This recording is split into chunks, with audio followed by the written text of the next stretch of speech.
नमस्कार दोस्तों, मैं अशोक शुक्ला। आज व्यापारी एकता दिवस है और मैं सीपी टैंक में हूं जहां पर पूरे मेटल के व्यापारी हैं। इस वक्त मेरे साथ मासमा के प्रेसिडेंट से जाने की कोशिश करता हूं क्योंकि ये सारे व्यापारी जो है आज इस दिवस को विशेष दिवस के रूप में मना रहे हैं अलग अलग संगठनों से मिल करके। सर, सबसे पहले तो आपका बहुत बहुत स्वागत है कि आमतौर पर व्यापारी बिजी रहता है, लेकिन आज आप सारे व्यापारी कम्युनिटी में जा करके लोगों से बातचीत कर रहे हैं और उनकी समस्याएं जान रहे हैं। मोटिव क्या है? जैसे आज हमारा 25 मई व्यापारी एकता दिवस है। व्यापारी की एकता कैसे हो उस पर खास करके हमने ध्यान दिया है। हर व्यापारी के दुकान पे जाना, उसकी समस्या जानना, उसके सुझाव जानना, उनकी शिकायत जानना। इसलिए हम लोग सब एक हमारी पूरी मासमा की टीम में हम 40 लोग हैं, 40 लोग सड़क पे उतरे हैं। हर एक व्यापारी के दुकान पे जा रहे हैं और ये काम कर रहे हैं कि भाई एकता दिवस क्या है। व्यापारी एकता दिवस उनको पता होना चाहिए, व्यापारी की ताकत क्या है। व्यापारी देश की एकता है, रीढ़ है, उसके लिए हमने उनको समझाया। सर, आपका जब एलबीटी वाला मुद्दा था तो मैंने उस समय बहुत सारी समस्याओं लोगों के साथ मिलके कराई थी। उसमें जो आप लोगों की डिमांड थी आज से 10 साल पहले, मोदी सरकार आने के बाद क्या आपकी जो एक सूत्री मांग थी उसमें से कितनी मांगे पूरी हुई हैं और कितनी भी पेंडिंग है? नहीं, ऑलरेडी एलबीटी तो खत्म हो चुका। वैसे हमारे 3-3, 4-4 पुलिस चौकियों में केस थे, उसमें से काफी 3 सॉल्व हो चुके, शायद एक बाकी है मेरे ख्याल से। तो वो मरीन ड्राइव का एक है, वो भी जल्द खत्म हो जाएगा। 30/8 उसकी डेट भी आ चुकी है, उसके पहले पहले वो खत्म हो जाएगा।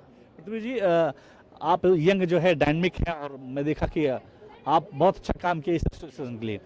क्या कुछ आज की डिमांड क्या है जो यंग जनरेशन आपके इस बिजनेस में आ रहा है, क्या कुछ उसके लिए प्लानिंग की है आप लोगों ने? सबसे पहले तो मैं आपको धन्यवाद देता हूं कि आपके चैनल से व्यापारी एकता दिवस की। और मैं प्रेसिडेंट हूं, पर मेरे से अच्छे प्रेसिडेंट भी थे। काफ़ी सारे प्रेसिडेंट थे जो मासमा को एक बुलंद ऊंचाई पे ले गए। तो उन सबका मासमा में भागीदारी है।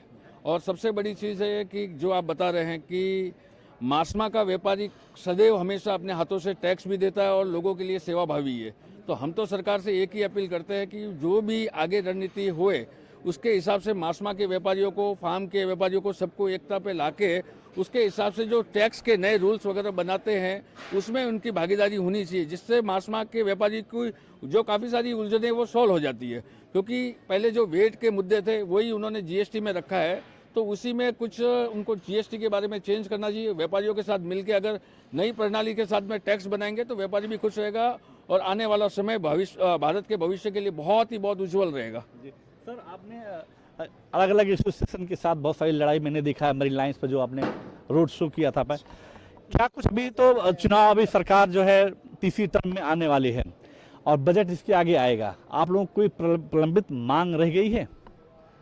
नहीं, अभी मांग तो यही है कि जो गवर्नमेंट टैक्स लगाई जा रही है एज ऑफ टुडे, अगर आप देखेंगे, बोलते हैं ठीक है, मोदी साहब बोलते हैं कि हम आपके साथ में हैं, लेकिन हमको कहीं लगता नहीं कि हम व्यापारियों को, क्योंकि इतने टैक्सेस आगे हैं। अगर हम टैक्स अब ईमानदारी से टैक्स देते हैं हम लोग, जबकि सबको टैक्स दे रहे हैं, और हमारे को जो बाद में प्रॉफिट आप देखें 18% गवर्नमेंट जीएसटी लगाती है।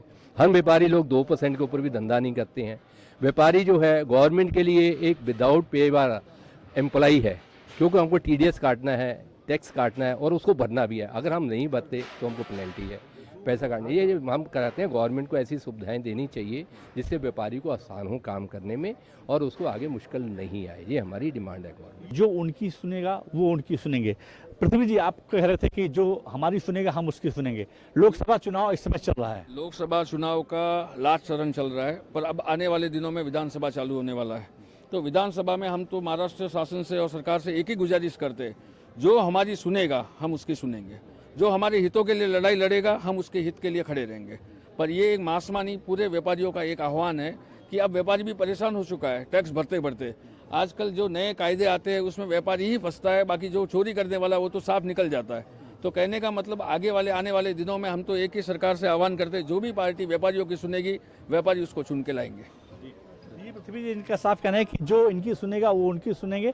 देश की अर्थव्यवस्था की बात करें तो व्यापारी वर्ग हमेशा देश की अर्थव्यवस्था के साथ खड़ा रहा है और जब भी जरूरत पड़ी है देश को, चाहे वो ग्रोथ के माध्यम से हो या कोई भी माध्यम हो, हमेशा व्यापारी देश की रीढ़ बन करके खड़ा रहा है। Ashok Shukla, live India news, Mumbai.